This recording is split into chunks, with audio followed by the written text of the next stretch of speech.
ನಿಪ್ಪಾಣಿಗೆ ಭೇಟಿ ನೀಡಿ ಸಾರ್ವಜನಿಕರ ಅಹವಾಲು ಆಲಿಸಿದ ಸಚಿವ ಸತೀಶ್ ಜಾರಕಿಹೊಳಿ. ಮುಖ್ಯಮಂತ್ರಿ ಡಿಕೆ ಶಿವಕುಮಾರ್ ಅವರ ಸಚಿವ ಸಂಪುಟದಲ್ಲಿ ಲೋಕೋಪಯೋಗಿ ಇಲಾಖೆ ಸಚಿವರಾಗಿ ಪ್ರಮಾಣ ವಚನ ಸ್ವೀಕರಿಸಿದ ಬಳಿಕ ಮೊದಲ ಬಾರಿಗೆ ಬೆಳಗಾವಿ ಜಿಲ್ಲೆ ನಿಪ್ಪಾಣಿ ನಗರಕ್ಕೆ ಆಗಮಿಸಿದ ಸಚಿವ ಸತೀಶ್ ಜಾರಕಿಹೊಳಿ ಅವರು ನಗರದ ಪ್ರವಾಸಿ ಮಂದಿರಕ್ಕೆ ಭೇಟಿ ನೀಡಿ ಸಾರ್ವಜನಿಕರ ಅಹವಾಲುಗಳನ್ನು ಆಲಿಸಿದರು. ಆಗಮಿಸಿದ ಸಾರ್ವಜನಿಕರಿಂದ ವಿವಿಧ ಸಮಸ್ಯೆಗಳ ಕುರಿತು ಮನವಿ ಸ್ವೀಕರಿಸಿದ ಸಚಿವರು ಸ್ಥಳದಲ್ಲೇ ಉಪಸ್ಥಿತರಿದ್ದ ವಿವಿಧ ಇಲಾಖೆಗಳ ಅಧಿಕಾರಿಗಳಿಗೆ ಸಮಸ್ಯೆಗಳ ಶೀಘ್ರ ಪರಿಹಾರಕ್ಕೆ ಅಗತ್ಯ ಕ್ರಮ ಕೈಗೊಳ್ಳುವಂತೆ ಸೂಚನೆ ನೀಡಿದರು. ಜನರ ಸಮಸ್ಯೆಗಳಿಗೆ ಸ್ಪಂದಿಸುವುದು ಸರ್ಕಾರದ ಆದ್ಯತೆಯಾಗಿದ್ದು ಯಾವುದೇ ಅರ್ಜಿಯನ್ನ ವಿಳಂಬ ಮಾಡದೆ ಪರಿಶೀಲಿಸಿ ಕ್ರಮ ಕೈಗೊಳ್ಳಬೇಕು ಎಂದು ಅಧಿಕಾರಿಗಳಿಗೆ ನಿರ್ದೇಶನ ನೀಡಿದರು.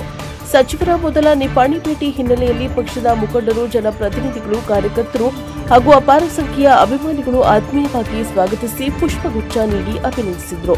ನೂತನ ಸಚಿವರಾಗಿ ಅಧಿಕಾರ ಸ್ವೀಕರಿಸಿದ ಹಿನ್ನೆಲೆಯಲ್ಲಿ ಅವರಿಗೆ ಶುಭ ಹಾರೈಸಿದ ಮುಖಂಡರು ನಿಪ್ಪಾಣಿ ಗಡಿಭಾಗದ ಅಭಿವೃದ್ಧಿಗೆ ಹೆಚ್ಚಿನ ಆದ್ಯತೆ ನೀಡುವಂತೆ ಮನವಿ ಮಾಡಿದರು.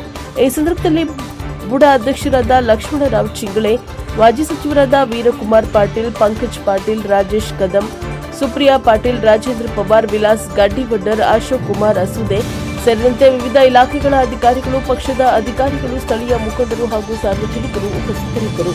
ಬ್ಯೂರೋ ರಿಪೋರ್ಟ್ ಕೃಷ್ಣ ಆರ್ಗೆ, ಎನ್ಕೆಎಸ್ ಟಿವಿ 4 ನಿಪ್ಪಾಣಿ.